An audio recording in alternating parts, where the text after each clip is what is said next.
الرحماء بينهم تراهم ركعا سجدا صدق الله العظيم. قال الله تبارك وتعالى في شان حبيبه مخبرا وآمرا إن الله وملائكته يصلون على النبي يا أيها الذين آمنوا صلوا عليه وسلموا تسليما.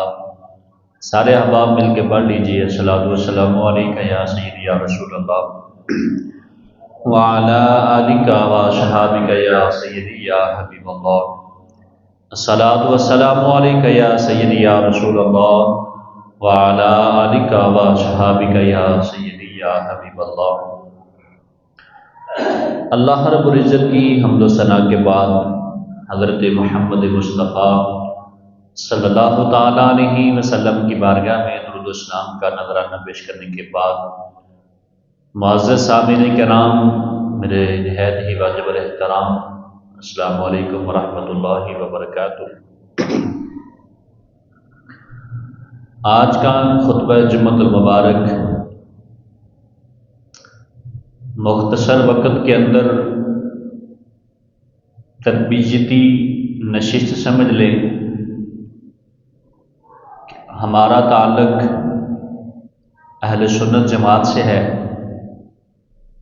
ہم اہل سنت جماعت کون ہیں، ہمارے عقائد کیا ہے، ہمیں اہل سنت کہتے کیوں ہیں، ان حوالے سے اور آخر پر بالخصوص نبی کریم رؤوف الرحیم صلی اللہ تعالیٰ علیہ وسلم کے اصحاب کی فضیلت پر چند گزارشات آپ احباب کی گوش گزار کروں گا. اللہ عمل کی توفیق عطا فرمائے.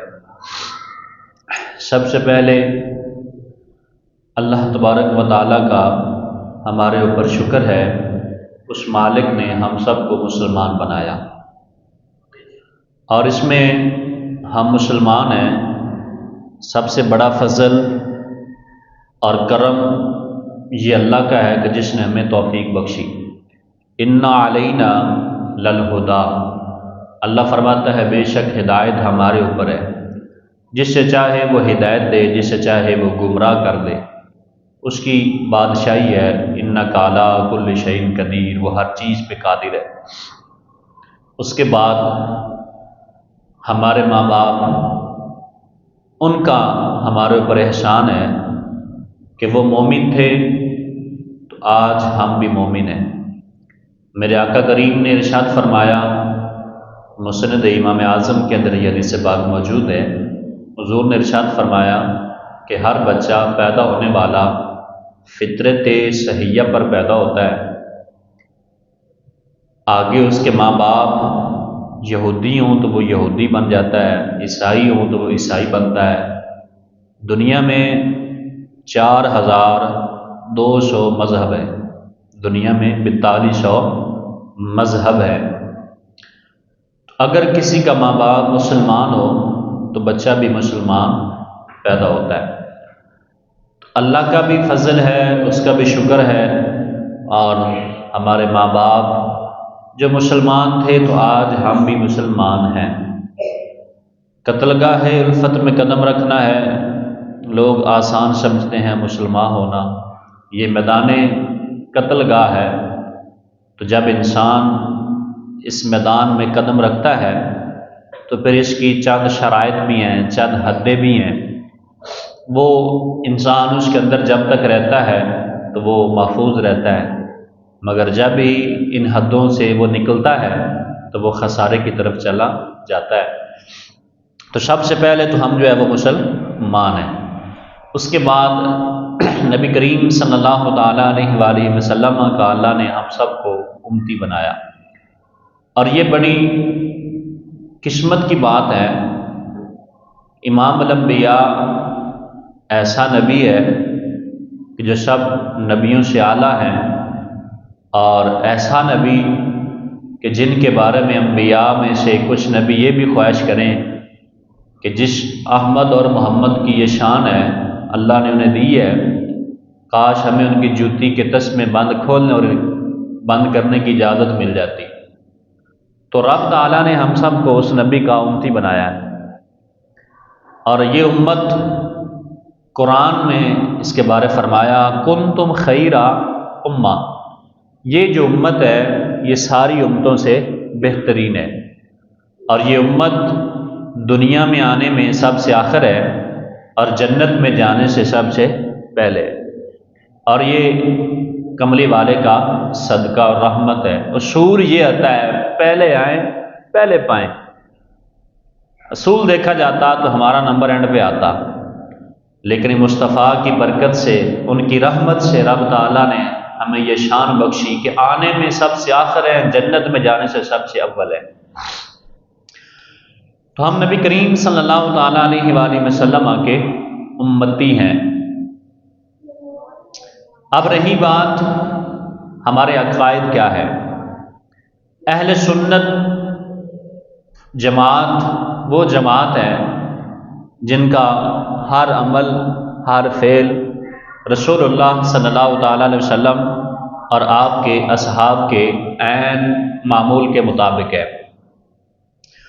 اس میں سب سے پہلا جو ہمارا عقیدہ ہے، جو ہماری بنیاد ہے، جو باؤنڈری لائن ہے کہ اللہ ایک ہے، اللہ کے علاوہ کوئی بھی عبادت کے لائق نہیں ہے، اللہ کی ذات کے علاوہ کسی کو سجدہ کرنا جائز نہیں ہے بلکہ حرام ہے۔ کوئی شخص اللہ کے علاوہ چاہے نبی پاک کو بھی سجدہ کرے وہ بندہ بھی کافر ہو جاتا ہے۔ اہل سنت کا عقیدہ یہ ہے کہ اللہ کے علاوہ کوئی بھی عبادت کے لائق نہیں ہے، اللہ واجب الوجود ہے، اللہ تعالیٰ جہت سے پاک ہے، اللہ تعالیٰ جگہ سے پاک ہے کہ زمین میں ہے، آسمان میں ہے، کہاں عرش میں ہے، اللہ تعالیٰ ان چیزوں سے پاک ہے۔ اس کی ذات اتنی بڑی ہے وہ کسی چیز میں سما نہیں سکتی۔ تو اہل سنت کا عقیدہ یہ ہے کہ رب العالمین وحدہ لا شریک ہے، اس کا کوئی شریک نہیں ہے۔ قرآن میں فرمایا لا شریک لہ وبذالک امرت وانا اول المسلمین، اللہ کا کوئی شریک نہیں ہے۔ اہل سنت کا پہلا عقیدہ یہ ہے۔ اللہ کے علاوہ ہم نہ کسی نبی کو سجدہ کرتے ہیں، نہ کسی ولی کو سجدہ کرتے ہیں، نہ کسی اور شخصیت کو سجدہ کرتے ہیں۔ اگر سجدہ ہوتا ہے تو وہ صرف اللہ کی ذات کو ہے، اس کے علاوہ اگر کوئی بندہ کسی کو سجدہ کرے گا عبادت کی نیت سے وہ بندہ کافر ہو جائے گا۔ پہلے اہل سنت کا عقیدہ یہ ہے توحید پر۔ اس کے بعد اگلا عقیدہ جو ہے وہ ہے نبی کریم صلی اللہ تعالیٰ علیہ وآلہ وسلم کی ذات ببرکات کے حوالہ سے۔ اہل سنت کا عقیدہ کیا ہے؟ نبی کریم صلی اللہ تعالیٰ علیہ وآلہ وسلم ہمارے نبی ہیں، ہم ان کے امتی ہیں، اور میرے آقا کریم نے ارشاد فرمایا میرے صحابہ تمہارے درمیان ستاروں کی مانند ہیں، اور فرمایا جو ان کے نقش قدم پر چلے گا وہ ہدایت کا راستہ پا جائے گا۔ ستاروں کی نسبت کیوں دی گئی یہاں پہ؟ آج سے چند سال پہلے جب لوگ دنیا کا آنے جانے یا نقل مکانی کا ارادہ کرتے تو آج تو میپ موجود ہے، نقشہ موجود ہے، سواریوں موجود ہیں، مگر پہلے ایسا نہیں تھا۔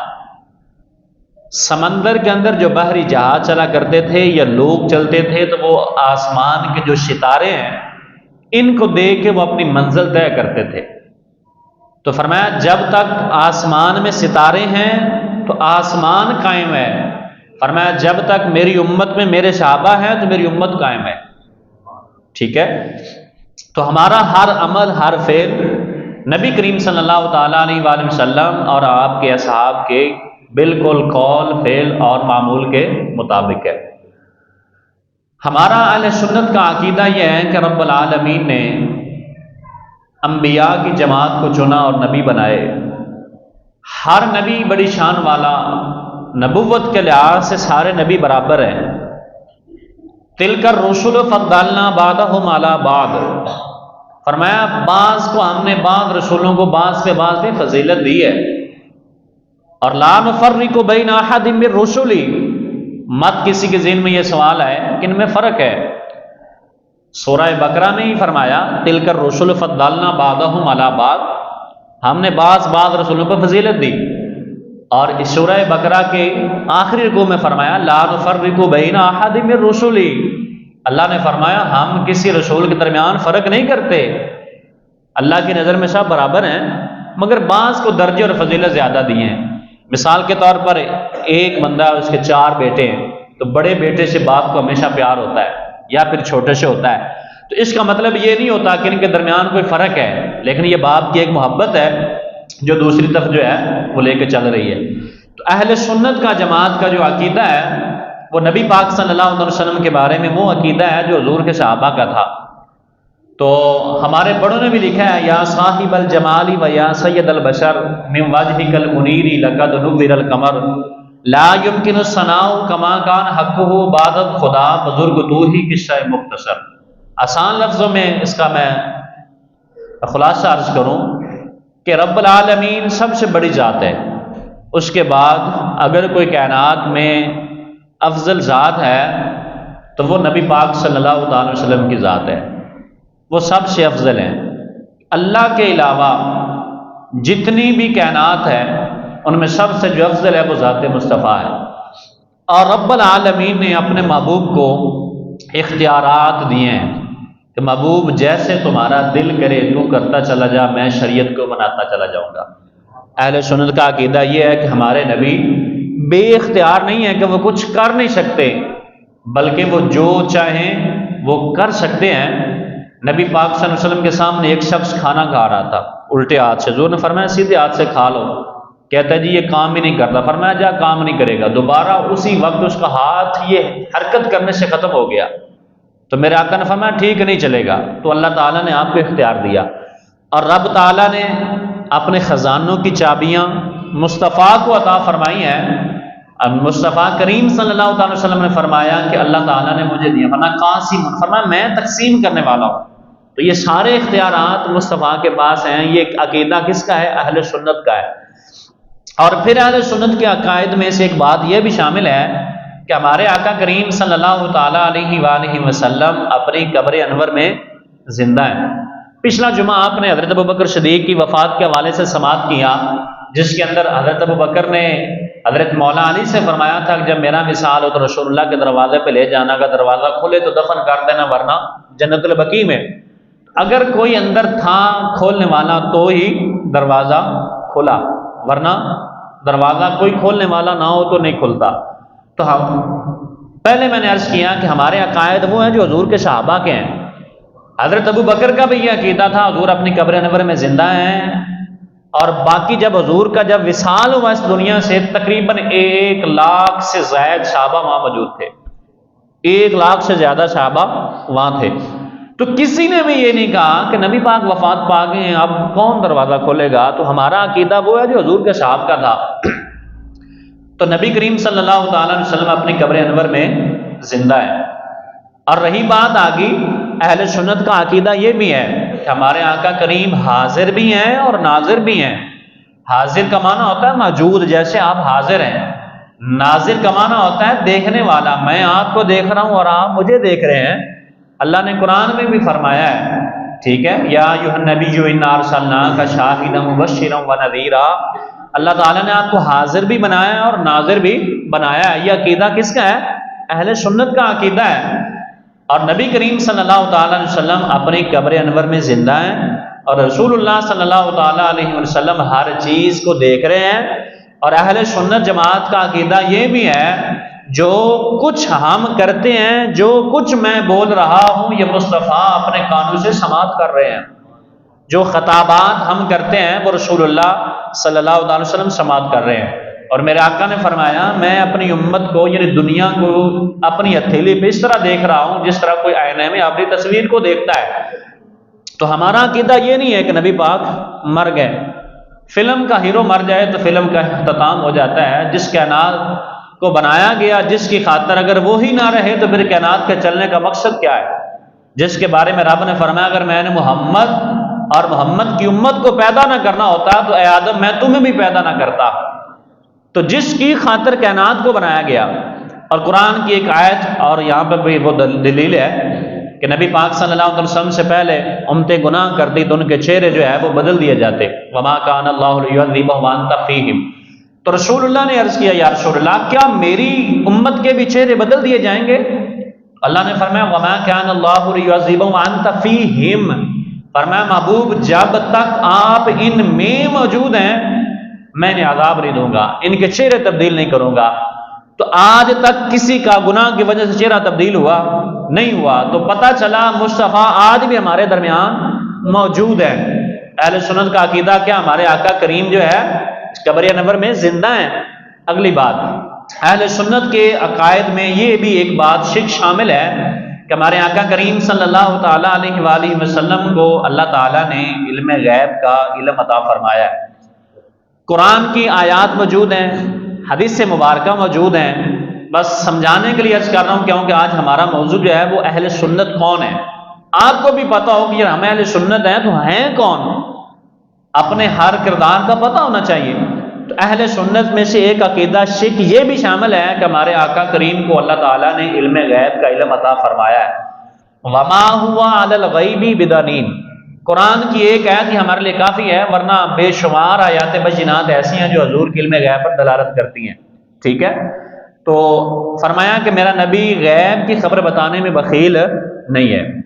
اور رسول اللہ صلی اللہ تعالی وسلم نے وہ واقعات بتائے ہیں جو آج ہو رہے ہیں اور جو قیامت کے بعد ہونے ہیں، ان سب کی خبریں مصطفیٰ نے دی ہیں. تو یہ غیب کی خبریں ہیں نا.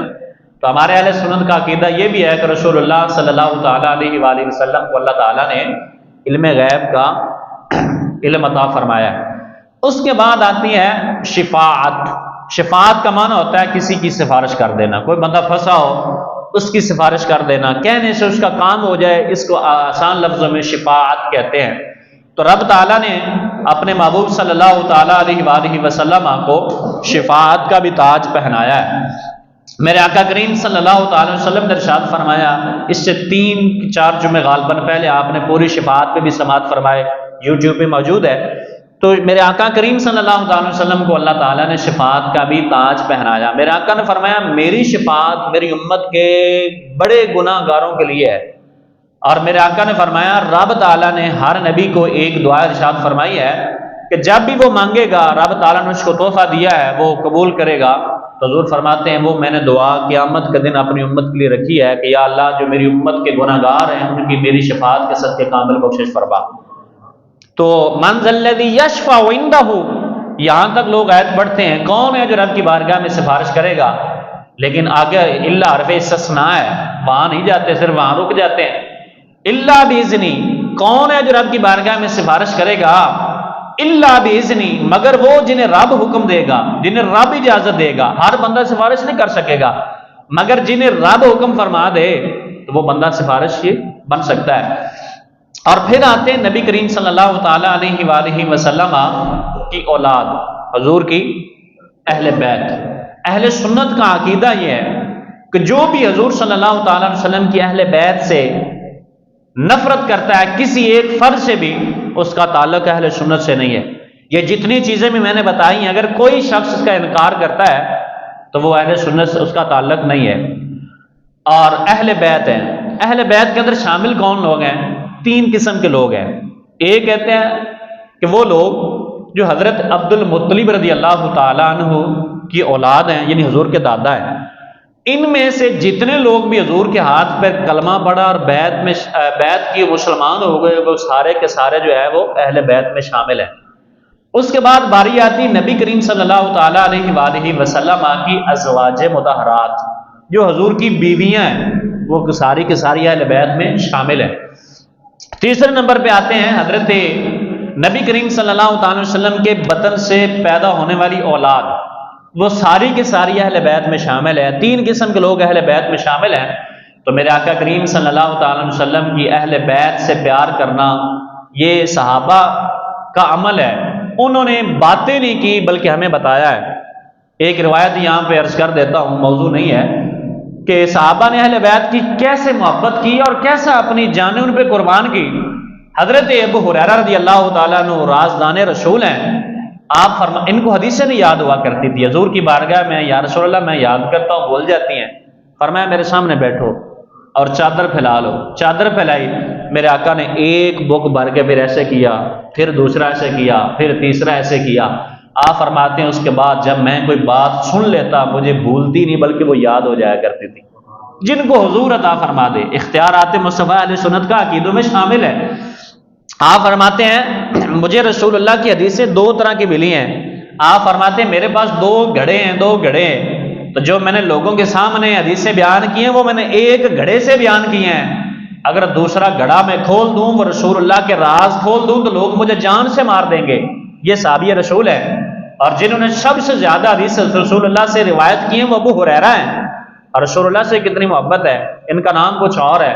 ابو ہریرہ کہتے ہیں بلیوں کے باپ کو، ان کو چھوٹی عمر میں بلیوں سے بڑا پیار تھا، ہمیشہ بچے بلی کے بلونگڑے کبھی اس کچھ میں کبھی اس بغل میں لے کے پھرنا۔ ایک دن رسول اللہ نے دیکھا، فرمایا او بلیوں کے باپ ادھر آ۔ اس کے بعد آپ نے فرمایا خبردار آج کے بعد مجھے میرے ذاتی نام سے کوئی نہ پکارے بلکہ اس نام سے مجھے پکارا جائے جس نام سے مجھے آج رسول اللہ نے پکارا ہے۔ اتنا پیار۔ حضرت امام علی مقام رضی اللہ تعالیٰ عنہ، حضرت امام حسین آپ آرام کر رہے، دیکھا آپ کے پاؤں مبارک پر جو ہے وہ مٹی لگی ہوئی ہے، تو حضرت ابو ہریرہ نے دیکھا اور انہوں نے جناب اپنی داڑھی مبارک سے حضرت امام حسین کے پاؤں کی مٹی کو صاف کرنا چاہا، اور وہ بھی شہزادہ رسول تھا، کھڑے ہو گئے، چاچا جان آپ یہ کیا کر رہے ہیں؟ آپ نے فرمایا بیٹے مجھے کرنے دے۔ فرمایا تمہاری بڑی شان ہے، جو میں نے رسول اللہ سے تمہاری شانیں سنی ہیں، اگر لوگوں کو پتہ چل جائے تو وہ تمہیں کندھوں پہ اٹھا لیں، زمین پہ پاؤں نہ رکھنا دے تمہیں۔ یہ صحابہ حضور سے اہل بیت سے پیار فرمایا کرتے تھے۔ اور اس کے بعد اگلا باری آتی ہے اولیاء اللہ، کہ قرآن میں نے کہا الا ان اولیاء اللہ لا خوف علیہم ولا هم یحزنون، فرمایا خبردار بے شک جو اللہ کے ولی ہیں ان پر نہ کوئی خوف ہے نہ یہ قیامت کے دن غمگین ہوں گے۔ الذین آمنوا وکانوا یتقون، فرمایا یہی لوگ ہیں جو ایمان لائے اور متقی اور پرہیزگار ہیں۔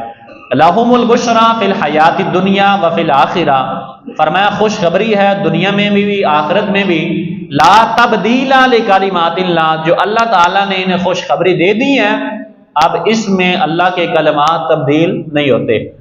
تو اہل سنت کا عقیدہ میں سے ایک بات یہ بھی ہے کہ اولیاء اللہ حق ہیں۔ حدیث قدسی ہے کہ رب تعالیٰ نے فرمایا جو بندہ میرے ولی سے دشمنی رکھتا ہے، فرمایا اس کے ساتھ میرا اعلان جنگ ہے۔ لیکن یہ ہے تلاش ہم نے کرنا ہے کہ اللہ والے کون ہیں۔ میرے آقا کریم صلی اللہ علیہ وسلم نے بڑی پیاری بات ارشاد فرمائی اور بتا دیا کہ ولی ہوتا کون ہے، اور قیامت تک علامات بیان کر دی۔ میرے آقا کریم نے ارشاد فرمایا جس بندے کو دیکھ کر تمہیں خدا یاد آ جائے سمجھ لو یہ اللہ کا ولی ہے۔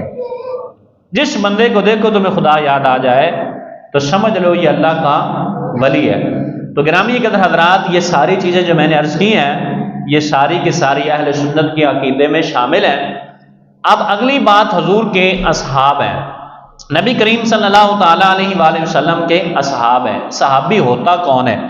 صحابی اس کو کہتے ہیں جس نے رسول اللہ صلی اللہ تعالی وسلم کی زیارت کی ہو، جس نے رسول اللہ کی زیارت کی ہو، دیکھا ہو۔ شرط ایک جس نے دیکھا ہو، نمبر دو جو رسول اللہ صلی اللہ تعالی وسلم کی ذات پہ ایمان لایا ہو، نمبر تین اس کی جب موت ہوئی ہو تو علی الاسلام یعنی اسلام پہ مرا ہو۔ تین شرطیں اس کے اندر اگر پائی جاتی ہیں تو وہ صحابی رسول ہے۔ پہلا جس نے رسول اللہ کو دیکھا، دوسرا جس نے رسول اللہ کی ذات پہ ایمان لایا، تیسرا جب اس دنیا سے مرا تو اسلام کی حالت سے گیا۔ تو یہ تین شرائط جب پائی جائیں گی تو وہ بندہ صحابی رسول بن جائے گا۔ اور پھر اس کے بعد آتے ہیں تابی۔ تابی وہ شخص ہوتا ہے جس نے صحابی کی زیارت کی ہو، اور پھر آتے ہیں تبع تابعین، وہ جس نے کسی تابعی کی زیارت کی ہو وہ تبع تابعین ہوتا ہے۔ اور رسول اللہ صلی اللہ تعالیٰ علیہ وآلہ وسلم کے سارے اصحاب ہمارے لیے سروں کا تاج ہیں۔ یہ بات اپنے ذہن میں رکھ لیں، دل نشین کر لیں، پرفتن دور ہے کہ حضور کے سارے صحابہ جتنے بھی ہیں وہ سارے کے سارے ہمارے سروں کا تاج ہیں۔ حضرت ابو بکر سے لے کر اینڈ تک جتنے بھی صحابی ہیں وہ سارے کے سارے رسول اللہ کے پیارے ہیں اور قرآن نے بھی فرمایا والذین معہ اشداء علی الکفار، فرمایا وہ لوگ جو نبی کے ساتھ ہیں اور آپس میں رحم دل ہیں، کافروں پہ باری ہیں، اور رحماء بینہم تراہم رکعا سجدا، جو آپس میں بڑے رحم دل ہیں اور سجدہ اور رکوع کرنے والے ہیں۔ تو اب پرفتن دور کے اندر بعض حضور کے اصحاب پہ مختلف قسم کے تبرہ بازیاں، زبان درازیاں کرتے ہیں، تو وہ اپنی آخرت خراب کر رہے ہیں۔ میرے بھائی، ہمارے پاس جو اثاثہ ہے وہ پیاروں کی نسبت ہے۔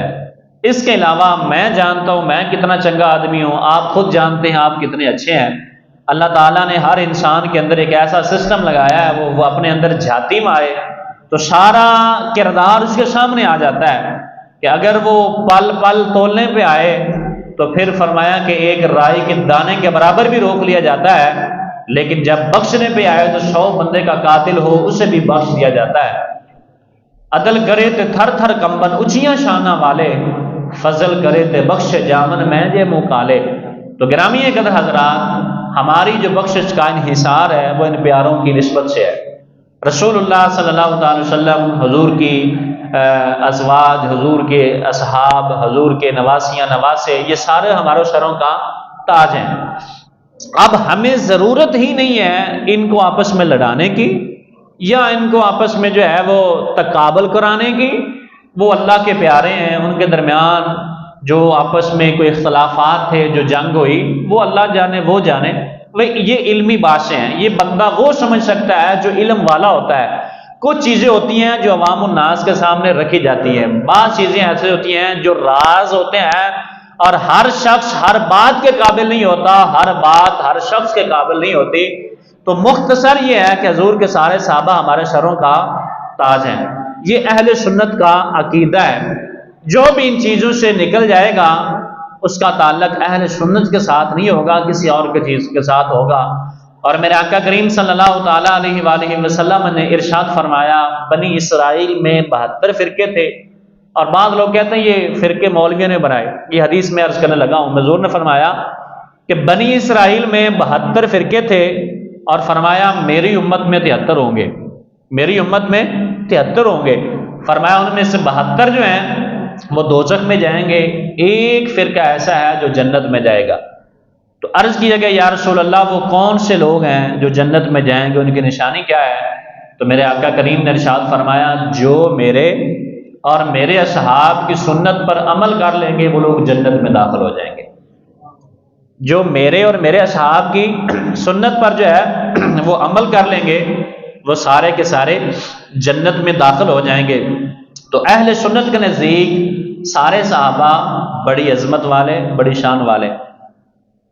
یار صحابی وہ جس نے مصطفیٰ کو دیکھا، اور رسول اللہ نے ارشاد فرمایا میرا کوئی ایک صحابی، اس بات سے آپ اندازہ لگا سکتے ہیں کہ دعا سے بندہ نبی نہیں بن سکتا، دعا سے بندہ صحابی نہیں بن سکتا، اس کے بعد جتنے بھی مراتب ہیں وہ سارے کے سارے طے ہو جاتے ہیں۔ کائنات میں غوث اعظم ہوں، حضرت داتا علی حجویری ہوں، حضرت بابا فرید الدین مسعود گنج شکر ہو، یہ سارے بھی مل جائیں تو صحابی کی شان کو نہیں پہنچ سکتے۔ میرے آقا نے ارشاد فرمایا کہ رب تعالیٰ نے کائنات میں لوگوں کے دلوں پہ جھاتی ڈالی، جو سب سے اچھے دل تھے رب تعالیٰ نے ان کو میرا صحابی بنا دیا۔ جو سب سے اچھے تھے اللہ تعالیٰ نے ان کو صحابی بنا دیا۔ یار آپ والدین ہیں، آپ اپنے بچوں پہ نظر رکھتے ہیں کہ میرا بچہ کس کے ساتھ بیٹھتا ہے، کسی غلط بندے کے ساتھ اس کی صحبت تو نہیں ہے، اگر ہوگی آپ اس کو روک دیں گے، خبردار اس بندے کے ساتھ آپ نے نہیں بیٹھنا۔ یار تو اور میں نہیں برداشت کرتے ہمارا بچہ کسی غلط بندے کے ساتھ بیٹھ جائے۔ اگر صحابہ میں کوئی ایسی بات ہوتی تو اللہ نہ فرما دیتا محبوب اس بندے کو چھوڑ دے، اس کے اندر یہ کمی ہے۔ اگر رسول اللہ ناراض ہوتے کسی صحابی سے تو پھر دروازے کھول کے اپنے ساتھ لٹایا کیوں جاتا کسی کو؟ اللہ قرآن میں فرماتا ہے وَلَا تَرْكَنُوا إِلَى الَّذِينَ ظَلَمُوا فَتَمَسَّكُمُ النَّارُ، فرمایا کہ کسی ظالم کی طرف ہاتھ نہ بڑھاؤ ورنہ تم بھی جو ہے ان کے ساتھ دوزخ والے بن جاؤ گے۔ اگر رسول اللہ صلی اللہ علیہ وسلم کے ساتھ ہی حضرت ابو بکر صدیق یا حضرت عمر فاروق اعظم جن کے بارے میں لوگ زبان درازی کرتے ہیں، انہوں نے ظلم کیا، ایسے کیا، اگر یہ ظالم ہوتے یہ لوگ تو مجھے بتائیں پھر اللہ کا قرآن جھوٹا ہے؟ اگر یہ ظالم ہوتے تو رسول اللہ ان کے ساتھ کیوں رہتے؟ اور حضرت مولا علی فرماتے ہیں کہ جتنی محبت میں نے ان کے درمیان دیکھی ہے میں نے کسی کے درمیان نہیں دیکھی۔ اور آپ فرماتے تھے کہ جب حضرت عمر فاروق اعظم کا وصال ہوا تو حضرت ابن عباس فرماتے ہیں ایک شخص آیا، اس نے میرے کندھے پہ ہاتھ رکھا اور مجھے ہاتھ رکھ کے وہ حضرت عمر فاروق اعظم کی شان کو بیان کرنے لگا۔ شان بیان کرتے کرتے یہاں تک کہنے لگا کہ مجھے لگتا ہے عمر ان قریب تم رسول اللہ کے قدموں میں دفن ہو جاؤ گے۔ حضرت عباس کہتے ہیں میں نے پیچھے مڑ کر دیکھا تو وہ کہنے والا کوئی اور نہیں تھا بلکہ مولا علی المرتضیٰ شیر خدا تھے۔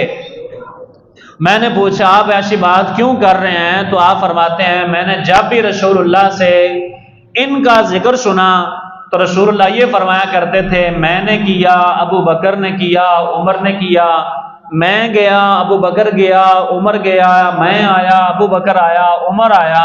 تو آپ فرماتے ہیں مجھے اس بات سے سمجھ گیا تھا کہ جس یاروں کو رسول اللہ نے اپنے ذکر میں جدا نہیں کیا مرنے کے بعد بھی انہیں ہم اپنے آپ سے جدا نہیں کریں گے۔ تو یہ رسول اللہ صلی اللہ علیہ وسلم کے اصحاب کی آپس میں محبتیں تھیں، اور ان کی آپس میں کیا شان ہے یہ ایک الگ موضوع ہے۔ حضرت ابو بکر صدیق، حضرت عمر فاروق اعظم، حضرت عثمان غنی اور حضرت مولا علی المرتضیٰ شیر خدا حیدر کرار رضی اللہ تعالیٰ عنہ۔ اگلی بات بتاؤں، حضرت ابو بکر صدیق کی بیوی ہے جن کا نام ہے حضرت امیس ان کا نام ہے۔ حضرت سیدہ زہرا پاک جب بیمار رہی 6 مہینے تک حضور کے وصال کے بعد ان کی دیکھ بھال حضرت ابو بکر صدیق کی بیوی حضرت امیس کرتی رہی، اور جب حضرت ابو بکر صدیق کا وصال ہوا تو امیس کا نکاح کس کے ساتھ ہوا؟ مولا علی کے ساتھ ہوا۔ اگر کوئی ناراضگی ہوتی تو مولا علی ابو بکر کی بیوی کے ساتھ نکاح کرتے، اور ابو بکر وہ ہیں جن کی ایک بیٹی رسول اللہ کے نکاح میں حضرت ام عائشہ ہے، اور پھر حضرت ام امیس مولا علی کے نکاح میں ہے، اور پھر ایک حضور کے پھپھی زاد بھائی ہیں ان کی بیٹی ان کے نکاح اسما ان کے نکاح کے اندر جو ہیں وہ شامل ہیں، اور امام باقر کے نکاح میں حضرت ابو بکر صدیق کی پوتی ہیں۔ اور یار جس گھر سے بندہ 5 رشتے لے لے بعد میں کھجوروں کے حساب ان سے کیا ہوتے ہیں یار، جس بندے سے بندہ 5 رشتے لے لے۔ تو رسول اللہ صلی اللہ علیہ وسلم کے سارے صحابہ آپس میں بڑے رحم دل اور سارے پیارے۔ تو میرا آپ سے پیغام یہی ہے، کسی صحابی کے بارے میں ہمیں زبان درازی کرنے کی ضرورت نہیں ہے، الحمدللہ آپ کرتے بھی نہیں ہیں۔ یہ اہل سنت پر رب تعالیٰ نے یہ کرم رکھا ہے۔ ایک روایت رجال کشی یہ کتاب ہے، اس کے اندر لوگوں نے لکھا ہے کہ جب رسول اللہ کا وصال ہوا اس کے بعد جتنے بھی صحابی تھے وہ سارے کے سارے مرتد ہو گئے معاذ اللہ۔ یہ کتاب اس عنوان میں موجود ہے۔ لوگوں نے ایسا بھی لکھا جب رسول اللہ اس دنیا سے وصال فرمایا تو 3 صحابہ کے علاوہ باقی جتنے صحابی تھے وہ سارے کے سارے مرتد ہو گئے۔ مرتد کسے کہتے ہیں؟ وہ شخص جو دائرہ اسلام سے نکل جائے، پہلے مسلمان ہو، مسلمان ہونے کے بعد وہ اپنا دین مذہب بدل لے، اس کو مرتد کہتے ہیں۔ اور اسلام نے اس کی سزا یہ رکھی ہے کہ اس کو واجب القتل کر دیا جائے، اس کو مار دیا جائے۔ تو جو حضور کے صحابہ کے بارے میں اس طرح کا نظریہ رکھتے ہیں اور جنہوں نے اپنی کتابوں میں یہ باتیں لکھی ہیں، مجھے بتائیں بروز قیامت ہم سب نے اکٹھا نہیں ہونا؟ جب رسول اللہ اپنی امت سے یہ سوال کریں گے کون ہے میری اہل بیت سے پیار کرنے والا، کون ہے میرے اصحاب سے پیار کرنے والا، اور کچھ نہ صحیح لیکن جب یہ گنتی ہوگی تو ہمارا نام ان لوگوں کے نام کے ساتھ مل جائے گا جو رسول اللہ کے صحابہ حضور کی اہل بیت سے پیار کرنے والے شامل ہو جائیں گے۔ سمجھ آئی؟ تو لہٰذا پرفتن دور ہے، ہر لحاظ سے اپنے آپ کو محفوظ رکھیں۔ گناہگار ہونا یہ ایک اور بات ہے، غدار ہونا یہ ایک اور بات ہے۔ گناہگار کے لیے معافی ہوتی ہے، غدار کے لیے معافی نہیں ہوتی۔ گناہگار ہم ہیں لیکن ہمارا رب بے ایمان ہے کہ وہ معاف کرنے والا ہے، لیکن جہاں پہ غداری آ گئی اور رسول اللہ نے وہاں سے منہ موڑ لیا تو پھر یہ سمجھ لیں جہاں سے رسول اللہ نے منہ موڑ لیا تو پھر رب تعالیٰ بھی اس بندے کے ساتھ چنگا کرنے والا نہیں ہے، کیونکہ رب نے اپنے محبوب کی خاطر کائنات کو بنایا ہے اور یہ فرمایا وَلَوْ أَنَّهُمْ إِذْ ظَلَمُوا أَنفُسَهُمْ جَاءُوكَ فَاسْتَغْفَرُوا اللَّهَ وَاسْتَغْفَرَ لَهُمُ الرَّسُولُ۔ یہ ہمیں بتایا ہے کہ جب اپنی جانوں پہ ظلم کر لو میرے محبوب کی بارگاہ میں آ جاؤ، شرط لگائی ہے اگر میرا محبوب تمہاری سفارش کر دے تو فرمایا کہ پھر میں بھی تمہیں معاف کر دوں گا۔ تو سفارش کرانے کے لیے بندے کے ساتھ تعلق کا ہونا ضروری ہے یا نہیں ہے؟ کسی سے بھی سفارش کرانی ہو، فون کروانا ہو تو تعلق کا ہونا ضروری ہے۔ تو جب کسی کے ساتھ تعلق ہی نہیں ہے تو پھر آپ سفارش کیسے کروا سکتے ہیں؟